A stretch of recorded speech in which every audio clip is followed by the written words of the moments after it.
Bismillahirrahmanirrahim. Assalamualaikum warahmatullahi wabarakatuh.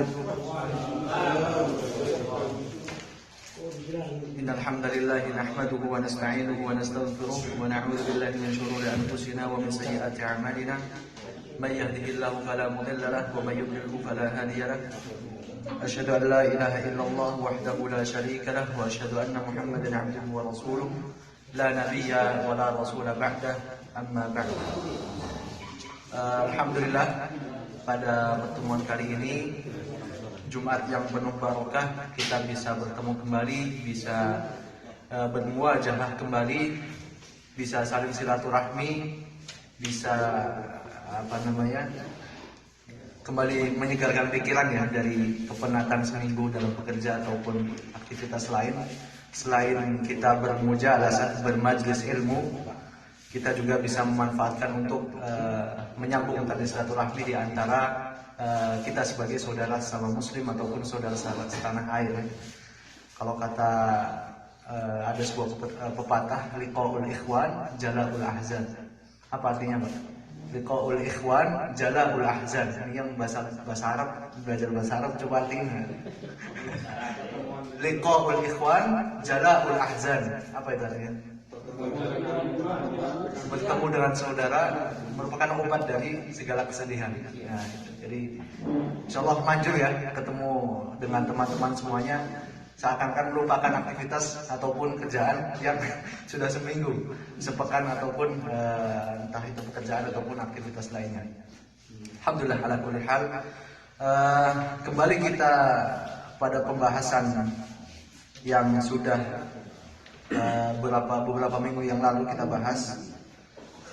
Pada pertemuan yang lalu kita bahas tentang sejarah tentang penyusunan Al-Quran atau pengumpulan Al-Quran, yang mana kita sudah bahas dua masa, yaitu pada zaman Rasulullah SAW dan yang kedua adalah pada zaman Abu Bakar As-Siddiq radhiyallahu anhu. Insyaallah pada pertemuan kali ini kita akan meneruskan dan kita akan masuk kepada masa di mana zaman Utsman radhiyallahu taala anhu dalam penyusunan Al-Quran. Di halaman 92 yang buku ini. Kalau yang di PDF nggak tahu nih. Halaman 92 ya. Silat Pak. Di PDF halaman berapa sih? Ada juga di grup ada. Jam'ul Quran bimakna nuskhihi fi ahdi Utsman bin Affan radhiyallahu anhu, itu judulnya. Baik, kita baca dan insyaallah akan ringkas untuk penjelasannya. Indama intasa'at al-futuhat al-islamiyah intashara as-sahabah radhiyallahu anhum fil bilad al-maftuhah. Wa kana kullu sahabi yuqri'u bima sami'ahu min ar-rasul sallallahu alaihi wasallam wa fi ba'dihi ma lam yathbut fil 'aqdati al-akhirah. Wa kana ahlu Syam yaqra'una bi qira'ati Ubay bin Ka'ab radhiyallahu anhu. Merojaah sebentar pada pertemuan yang lalu bahwa pada zaman Rasulullah SAW Al-Quran itu belum dibukukan ya. Sepakat ya Pak ya? Pada zaman Rasulullah SAW ada memang Rasulullah SAW memerintahkan kepada sebagian para sahabatnya untuk menuliskan ayat yang diturunkan oleh Allah Subhanahu wa taala, dan media untuk penulisan pada waktu itu adalah di kulit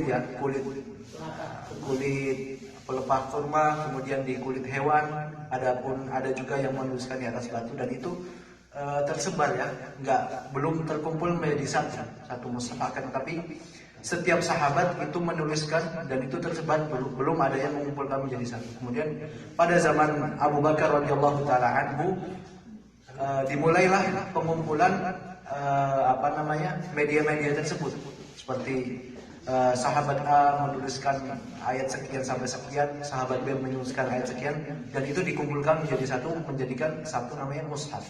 Dan istilah mushaf itu dimulai dari zaman Abu Bakar As-Siddiq radhiyallahu taala anhu.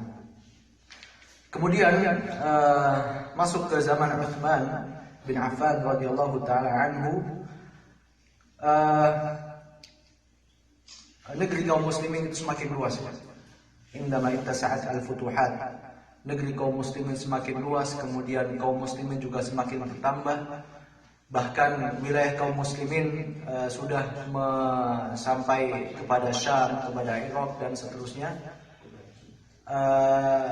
Dan orang-orang itu masuk kepada Islam dari selain Arab, dari ghairul ajam, dari ghairul Arab, dari selain orang Arab yang tidak melafadzkan atau tidak tidak berbicara dengan bahasa Arab. Kemudian wa kana kullu sahabi yaqra'u bima sami'ahu min ar-rasul, dan ketika itu setiap sahabat mengajarkan Al-Qur'an kepada yang lainnya dengan apa yang dia dengar dari Nabi SAW secara langsung. Kemudian ada sahabat yang dikirim ke Syam, ada sahabat yang dikirim ke Irak, dan mereka mengajarkan Al-Qur'an dengan apa yang mereka dengar dari Nabi SAW. Sebagaimana kita sebutkan di awal bab ini, bahwasanya Allah Subhanahu wa taala menurunkan Al-Qur'an 7 ahruf dengan 7 huruf ya. Kemudian Ahlus Syam mereka membaca dengan qiraahnya Ubay bin Ka'ab, sahabat Ubay bin Ka'ab. Kemudian Ahlul Iraq, penduduk Irak, mereka membacanya dengan qiraah Abdullah bin Mas'ud. Dan ketika para tabi'in ini yang mereka belum pernah berjumpa dengan Rasulullah SAW, mereka menganggapnya bahwa ini qiraah saya ini qiraah yang benar dan ente yang salah. Paham nggak? Misalkan si Ab datang dari Syam mendengar qiraahnya dari Ubay bin Ka'ab, dan si Fulan datang dari Irak, yang mana dia telah terbiasa dengan qiraahnya Abdullah bin Mas'ud. Dan ketika mereka bertemu, ini ada perbedaan. Kok qiraah ente beda dengan qiraah ana? Enggak tahu mereka sejarah Nabi ketika ayat ini turun, Allah turunkan dengan ahrufis sab'ah. Fayatuna bima lam yasma' ahlus Syam fayukaffiru ba'dhum ba'dha. Kemudian ketika mereka bertemu, bahkan sampai mereka mengkafirkan satu sama lain. Loh, kok Quran ente beda dari Quran ana yang ana baca? Jadi gitu, sampai mereka mengkafirkan satu sama lain. Wa indama ittajaha jayshul muslimin li fathi Armenia wa Azerbaijan. Nah, ini sebabnya. Sebab Utsman radhiyallahu taala anhu kembali menyusun Al-Qur'an. Wa indama ittajaha jayshul muslimin li fathi Armenia wa Azerbaijan. Kemudian ketika kaum muslimin menyerang atau membuka Armenia dan Azerbaijan, Armenia dan sama Azerbaijan yang kemarin kita sempat viral. Armenia sama Azerbaijan, Pak, di mana itu? Yang jadi rebutan Rusia sama Ukraina ya. Ini dulu adalah wilayah kaum muslimin. Jadi setelah, bahkan di zaman Utsman bin Affan, Islam sudah sampai sana, sudah dibuka dan itu menjadi negeri kaum muslimin. Ini penuh sejarah juga tempat ini. Jadi ketika pembukaan kota ataupun negeri Armenia sama Azerbaijan, kan al-junud min ahli Irak wa ahli Syam. Pasukannya itu terdiri dari penduduk Syam dan penduduk Irak. Fakana asy-syiqaq wan niza' yaqa'u bainahum. Kemudian muncullah perselisihan di antara mereka. Karena apa? Karena qiraah Quran mereka beda. Di sini muncul ikhtilaf ataupun niza' ya. Wara Hudzaifah bin Yaman radhiyallahu anhu ikhtilafahum fil qiraah. Kemudian sahabat Hudzaifah bin Yaman melihat perselisihan di antara mereka, sahabat Hudzaifah bin Yaman. Wa ba'du dzalika masyhurun bil lahan. Dan sebagian mereka qiraahnya itu bahkan menjerumus ke kesalahan, bukan sudah keluar koridor dari ahrufis sab'ah ini. Dan parahnya lagi, wa'tiqaduhu annaha shawab, dan mereka menganggapnya itu adalah benar dan hak, bahwa ini adalah Al-Qur'an yang mereka baca dari Rasulullah SAW. Hatta kaffara ba'dhum ba'dha, sampai mereka saling mengkafirkan satu sama lain. Fa'abza hadha Hudzaifah. Kemudian Hudzaifah ini kaget, kok gini kan? Kemudian beliau berkata, wallahi la arkabanna ila amirul mu'minin. demi Allah, aku akan melaporkan peristiwa ini kepada Amirul Mukminin Utsman bin Affan yang ketika itu di Madinah. Wa kana Utsman di halaman selanjutnya, faqad ra'a nahwa hadha fil Madinah. Kemudian sahabat Utsman atau Khalifah Utsman radhiyallahu taala anhu melihat peristiwa semisal ini pun terjadi di Madinah. Jadi nggak cuma terjadi di ahlu Syam sama ahlu Irak, akan tetapi penduduk Madinah pun terjadi peristiwa seperti ini. Jadi ikhtilaf dalam qiraah itu pun terjadi, dan itu di Madinah, apalagi di kawasan negara-negara yang baru ditaklukkan, dan sebagian mereka bukan orang Arab yang tidak bisa melafadzkan bukan bahasa Arab sebagai bahasa sehari-hari mereka. Kemudian pada paragraf selanjutnya, falamma jaa Hudzaifah ila Utsman radhiyallahu anhuma wa akhbara bima jara. Kemudian ketika Hudzaifah datang ke Madinah dan melaporkan apa yang dia lihat ketika pertempuran di Armenia sama Azerbaijan ini, di sini disebutkan kisah yang diriwayatkan oleh Imam Bukhari fi sahihi, qissah dzalika al-jam' fi hadits Anas bin Malik radhiyallahu anhu. Hadis Ibnu Malik, Anas bin Malik radhiyallahu anhu qala inna Hudzaifah bin Yaman qadima ala Utsman wa kanu yughazi ahli Syam fi fath Armenia wa Azerbaijan ma ahli Iraq fa afza'a Hudzaifah ikhtilafahum fil qira'ah faqala Hudzaifah li Utsman ya Amirul Mukminin adrika hadhihi al-ummah qabla an yakhtalifu fil kitab ikhtilaf al-yahudi wan nasara.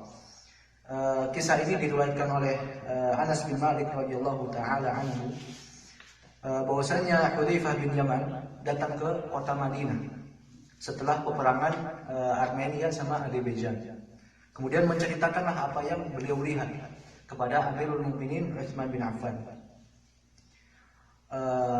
Kemudian beliau berkata kepada Utsman, ya Amirul Mukminin, ketahuilah ataupun adlik hari ummah qabla an yakhtalifu,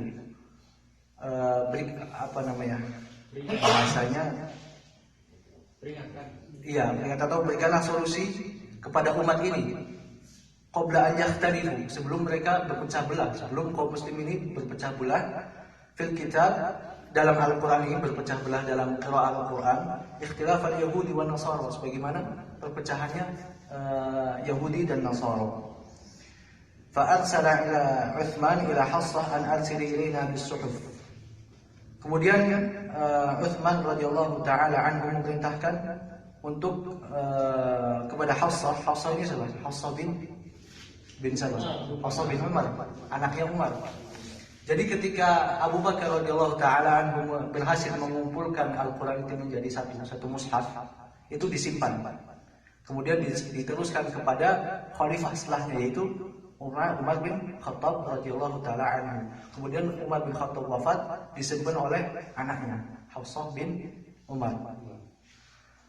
Kemudian Utsman ini memerintahkan kepada sahabat-sahabatnya untuk mengambil mushaf ini untuk diambil dan dipegang oleh Utsman radhiyallahu taala anhu. Kemudian tarikh hadzal jam', kapan pengumpulan ini terjadi? Di zaman Utsman radhiyallahu taala anhu di tahun 24 Hijriah ataupun di awal tahun 25 Hijriah. Kemudian fikratul jam', ide dari pengumpulan ini tadi kisahnya sudah kita sebutkan, yaitu tentang di peristiwa penaklukan Armenia sama Azerbaijan. Penduduk Irak sama penduduk Syam, mereka terjadi perselisihan pendapat dalam qiraah Al-Quran. Kemudian judul selanjutnya di buku ini adalah Al-Lajnatul Mukhtarah. Di halaman selanjutnya, ikhtara Utsman radhiyallahu anhu arba'a li nusakhil masahif Kemudian panitia yang ditunjuk oleh Utsman radhiyallahu taala anhu untuk mengumpulkan lagi Al-Quran, yaitu yang pertama adalah Zaid bin Sabit. Ini ada 4 orang, ada 4 sahabat. Yang pertama adalah Zaid bin Sabit, yang kedua adalah Abdullah bin Zubair, yang ketiga adalah Sa'id bin As, yang keempat adalah Abdurrahman bin Al-Harith.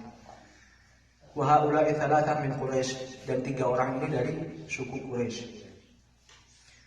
Faqad sa'ala Utsman radhiyallahu anhu as-sahabah. Kemudian Utsman radhiyallahu anhu bertanya kepada para sahabat, man aktaban nas? Aktaba, siapa orang yang paling pandai menulis ya? Maksudnya menulis dalam hal ini adalah menulis wahyu ataupun Al-Quran ketika zaman Rasulullah SAW. Kemudian para sahabat menjawab, Katibu Rasulullah SAW, yaitu katibnya Rasul SAW, yaitu siapa? Zaid bin Thabit. Kemudian Khalifah Utsman radhiyallahu ta'ala anhu bertanya kembali, Fa'ayyun nasi a'rab? Siapa manusia yang paling a'rab, yang paling fasih ya, fasih dalam bahasa Arab? Wa fi riwayatin afsah, yang paling fasih, fusha dalam bahasa Arab. Qalu Sa'id bin Al-As, kemudian Sa'id bin As, kemudian qala Utsman falyumil Sa'id, kemudian yang menulis, yang disuruh menulis itu Sa'id. Wal yaktub Zaid, dan yang menulis Zaid. Kenapa dipilih 3 orang ini dari Quraisy? 3 orang dari Quraisy, satunya beda.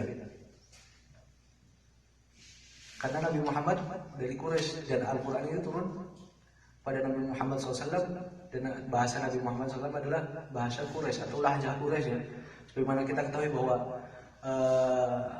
kabilah, setiap kabilah pun mempunyai ini yang berbeda, bahasa yang berbeda. Quraisy, Hudayl, Tamim, itu berbeda-beda bahasanya. Kemudian di halaman selanjutnya Pak, al-manhaj fi hadzal jama'. Manhaj Utsman dalam pengumpulan ini. Ba'da an ittafaqu Utsman ma'a sahabati radhiyallahu anhum ajma'in ala jam'il Qur'an ala harfin salaka manhajan faridan wa tariqan saliman ajma'atil ummati ala salamatihi wa diqqatihi. Saya ringkas saja ya. Yang pertama adalah Utsman radhiyallahu ta'ala anhu, beliau memulai dengan khutbahnya kepada kaum muslimin pada masa waktu itu. Ayuhan nas ahdukum bi nabiyyikum mundu 13 wa antum tantaruna fil qira'ah. Wahai sekalian manusia, wahai sekalian kaum muslimin,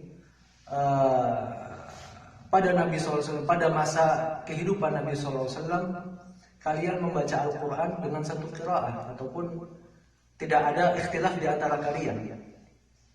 Kemudian dengan bahasa sederhananya, kok sekarang kalian saling mengklaim bahwa qiraah kalian itu benar dan qiraah yang lainnya salah? Qiraati Abdullah, qiraati Ubay bin Ka'ab. Mereka mengklaim satu sama lain, berkelompok-kelompok, tergantung ta'assub kepada gurunya. Padahal gurunya adalah sama-sama sahabat Nabi Shallallahu Alaihi Wasallam.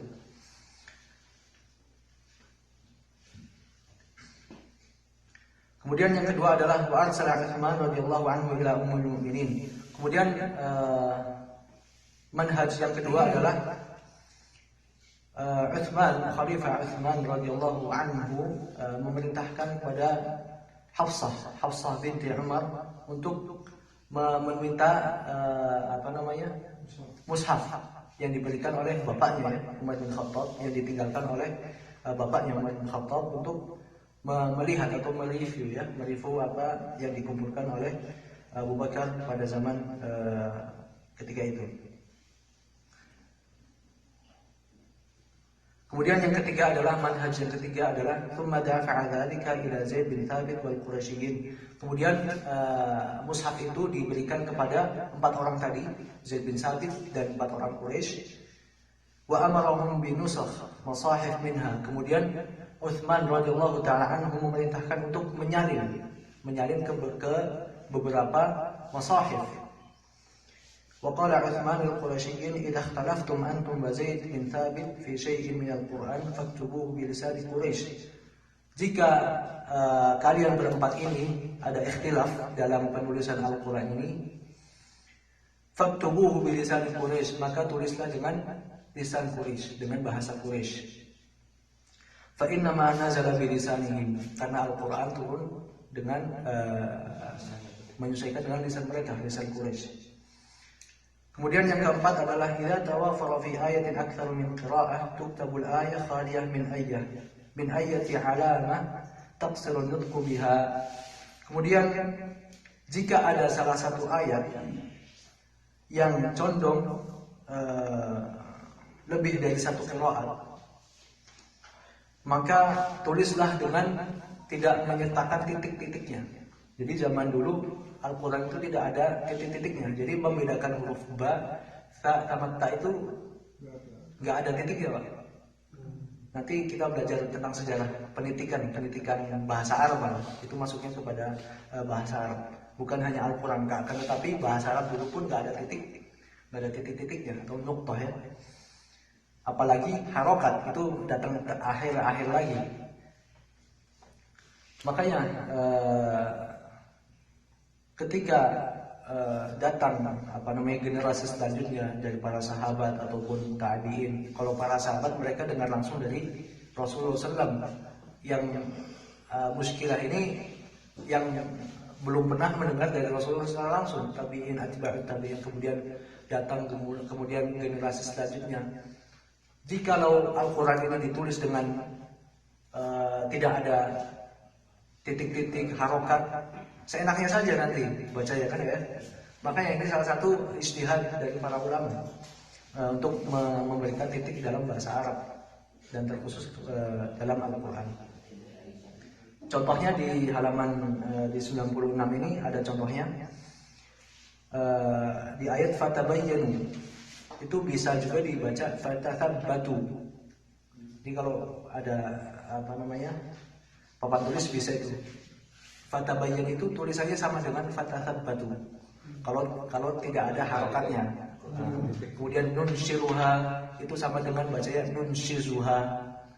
Ini kan beda aja, kalau tidak ada titik-titiknya kita bacanya bisa jadi beda satu sama lain. Kemudian langsung ke judul selanjutnya, mazaya jam'il Quran fi 'ahdi Utsman. Keistimewaan dari pengumpulan Al-Quran pada zaman Utsman radhiyallahu taala anhu. Yang pertama adalah kutibal Quran ala harfin wahid min al-ahruf as-sab'ah wa harfu Quraisy.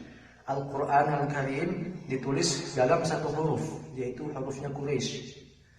Dan nanti pengertian huruf ini ada pembahasannya lagi di bab yang berbeda dari ini. Insyaallah kita akan bahas pengertian huruf apa, pengertian qiraah apa. Ini insyaallah kita akan bahas di pertemuan yang lain باذنillah taala. Kemudian yang kedua adalah ihmalu ma nusikha tilawatuhu. Membiarkan atau tidak menuliskan ayat-ayat yang telah dinusikh atau dihapus. Jadi yang ditulis adalah ayat-ayat yang masih dibaca ataupun ditetapkan ma thabata min Rasulillah SAW, yang sabit dari Rasulullah SAW. Kemudian yang ketiga adalah al-iktisar ala ma thabata fil 'aqd al-akhir wa ihmalu ma 'adaha. Mencukupkan dari apa yang telah sabit di fase terakhir dari kehidupan Nabi SAW dan tidak menuliskan apa yang selainnya.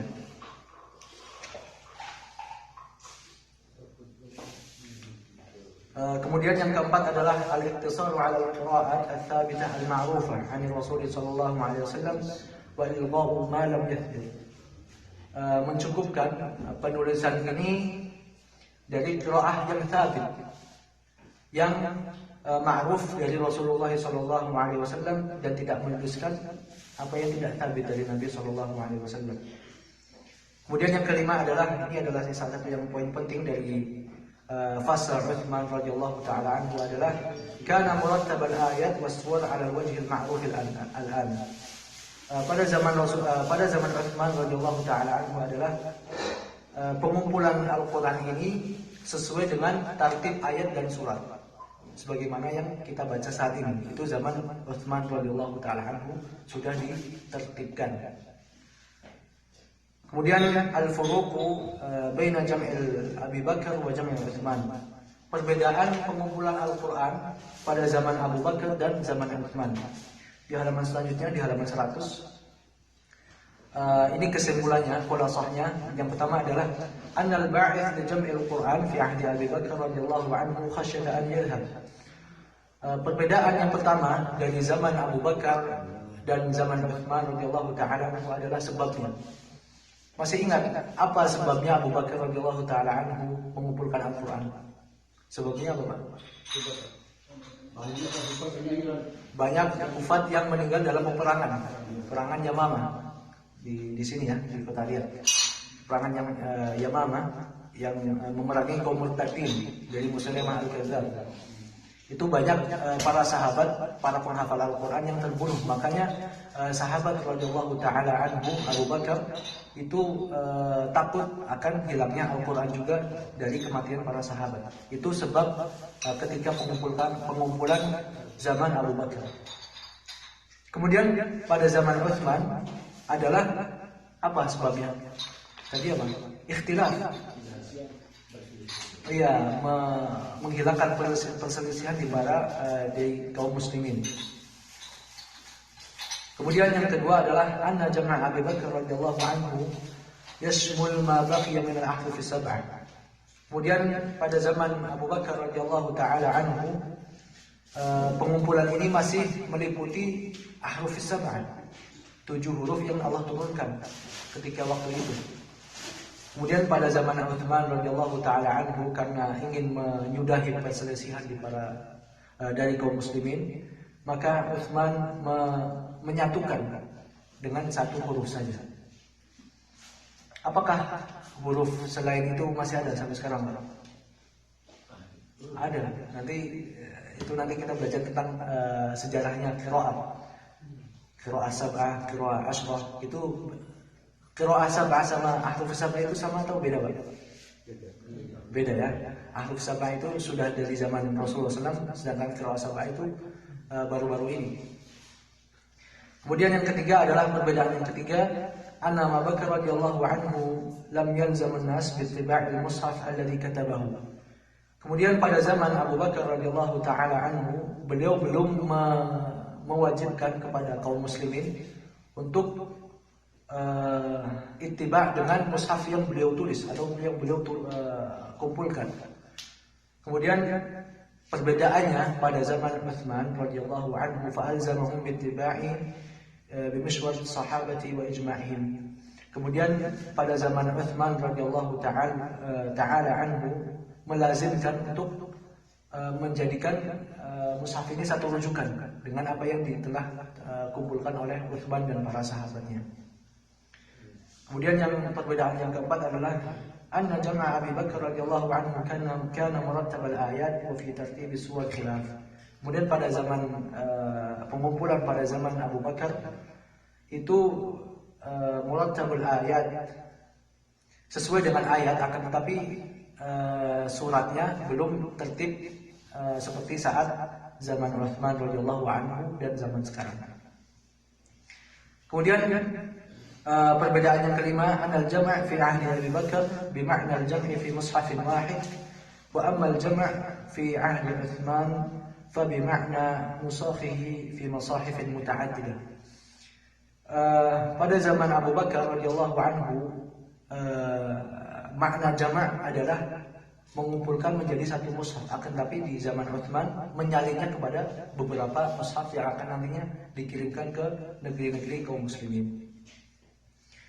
Kemudian infadul masahif, pendistribusian mushaf-mushaf ini untuk disebarluaskan ke negeri kaum muslimin. Ba'da an tammat al-lajnah nusakh al-masahif anfada Utsman ila afaq al-islam bi nusakh minha. Kemudian setelah selesai panitia pengumpulan ini, kemudian disalin ke beberapa masahif. Kemudian Utsman memerintahkan untuk mengirimkan mushaf ini ke biladul muslimin, ke negeri-negeri kaum muslimin yang telah ditaklukkan dan semakin luas ya. Fa'amara Zaid bin Thabit an yuqri bil Madani, kemudian memerintahkan Zaid bin Thabit untuk membacakannya di kota Madinah. Kemudian Abdullah bin Sa'ib di Mekah, kemudian Mughirah di Syam, dan sahabat lainnya di penjuru dunia pada waktu itu ya. Kemudian mauqifus sahabah, ini pendapat sahabat dalam pengumpulan ini. Apakah ada sahabat yang tidak setuju dengan pengumpulan Utsman ini? Ijma, mereka setuju karena melihat kemaslahatan pengumpulan Utsman ini. Langsung saja ke halaman 104. Kemudian jumlah, berapa jumlah cetakan yang bukan cetakan, kalau cetakan sekarang ya, berapa jumlah mushaf yang tulis ataupun yang disalin oleh Utsman radhiyallahu taala anhu? Qila innaha arba'ah. Ada beberapa pendapat di sini, ada yang bilang 4, ada yang bilang 5 juga, ada yang bilang 7 mushaf ya pada zaman Utsman bin Affan radhiyallahu taala anhu, dan yang 7 ini disebarkan ke berbagai penjuru negeri kaum muslimin. Kemudian khabar haril mushaf, apa kabar dengan masahif ini? Apakah ada sampai sekarang? Ada di mana? Di Turki. Ya, di sini disebutkan ya, banyak pembahasannya. Ada beberapa ulama setelahnya yang hidup di abad ke-7, ada abad ke-8 itu, mereka ada yang menjumpainya di Syam, ada yang menjumpai di Damaskus. Itu mereka menjumpai mushaf yang disalin oleh Utsman bin Affan. Kemudian terjadilah peristiwa, kemudian penjarahan, kemudian negeri kaum muslimin dikalahkan. Itu banyak kabarnya juga yang mushaf itu hilang juga. Akan tapi salah satu yang mungkin masyhur pendapatnya adalah yang masih tersisa, yang sekarang disimpan di Turki ya. Ada kemarin saya mengunjungi Mathaf Watani, museum nasional di sini, ada juga manuskripnya, manuskrip mushaf yang ada di Turki, itu ada di sini di Riyadh. Ntar saya ada fotonya juga, ntar saya kirimkan. Kemudian itu ringkasan ataupun sejarah dari pengumpulan Al-Quran pada zaman Utsman bin Affan radhiyallahu taala anhu. Kemudian satu bab lagi untuk menghabiskan tentang bab jama' ini adalah jam'uhu bi makna tasjilan sautiyan. Rekaman Al-Quran. Ini tentang sejarahnya, sejarah rekaman Al-Quran. Minal ma'lum anna lil-tilawati ahkaman yanbaghi an ya'khudha biha taril Qur'anil Karim kal qalqalati wal rum. Sebagaimana kita ketahui bahwa membaca Al-Quran itu ada hukum-hukumnya, hukum tajwidnya. Jadi berbeda dengan kita membaca bahasa Arab secara umum. Adapun Al-Quran itu ada hukum-hukumnya, ada hukum tajwid, ada hukum mad, ada hukum qalqalah, dan hukum-hukum tafkhim, tarkhim, dan hukum-hukum lainnya. Bagaimana kaum muslimin mendapatkan ataupun mempelajari hukum ini adalah dengan talaqi, dengan musyafahah min ulama'il qira'at. Kaum muslimin mendapatkan ilmu ini dengan duduk langsung di hadapan gurunya. Gak bisa cuma baca ya, walaupun dia mahir bahasa Arab, disodorin Al-Quran, kemudian lancar baca Al-Qurannya, enggak. Akan tapi dengan musyafahah. Labudda minal talaqi, harus dengan talaqi. Kemudian di sini ada ta'rif mushaf murattal. Kita mendengarnya atau maksudnya dengan mushaf murattal ya. Sejarahnya mushaf murattal ini berawal dari tahun 1378 Hijriyah di Mesir. Wa tammatil muwafaqah alaihi wa wudi'atis syurutil muwasafat. Kemudian ini adalah salah satu ijtihad dari para ulama untuk menjaga mushaf ini. Jadi pada zaman Utsman radhiyallahu taala anhu, ijtihadnya adalah mengumpulkan Al-Quran. Kemudian ijtihad dari para ulama mu'asirin atau ulama modern adalah merekamnya dengan suara. Ini adalah salah satu bentuk ijtihad untuk menjaga Al-Quran. Kemudian di sini juga disebutkan ulama-ulama yang pertama merekam suaranya atau merekamkan Al-Quran. Di sini ada Syekh Mahmud Khalil Al-Hasri, kemudian ada ulama dari Mesir yang lainnya, ada Syekh Mustafa, ada Syekh Abdul Fattah, dan ulama yang lainnya. Kemudian tak ketinggalan Mujamma' Malik Fahad yang pernah kita dengar, yang berada di Madinah. Itu juga salah satu bentuk ijtihad dalam menjaga Al-Quran adalah mencetaknya dalam bentuk mushaf ya. Ini adalah salah satu contoh percetakan dalam masa modern kita pada saat ini. Di sini disebutkan juga sejarahnya. Waqad atlaqat hukumatul Mamlakah Arabiyyah Saudiyah al-haja al-masa lil inayati bi ittiba'i al-mushaf wa tasjilah. Kemudian tak kalah semangatnya kerajaan Arab Saudi juga mendirikan Mujamma' Malik Fahd untuk mencetak Al-Quran dan menyebarkannya ke seluruh penjuru dunia. Kemudian tujuan-tujuan dari didirikannya Mujamma' Malik Fahd ada beberapa adalah tibaatul mushaf. Yang pertama adalah mencetak Al-Quran.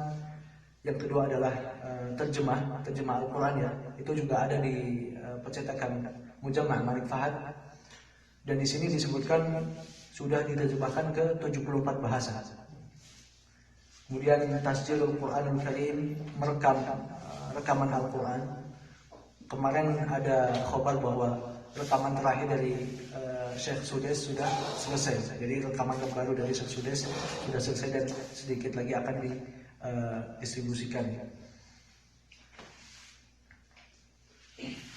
Tayyib, mungkin itu saja pembahasan kita pada pertemuan kali ini. Semoga bermanfaat. Semoga apa yang kita bahas menjadi ilmu yang barokah dan manfaat untuk kita semuanya. Kita tutup dengan doa kafaratul majlis. Subhanakallahumma wa bihamdik, asyhadu an la ilaha illa anta, astaghfiruka wa atubu ilaik. Assalamualaikum warahmatullahi wabarakatuh.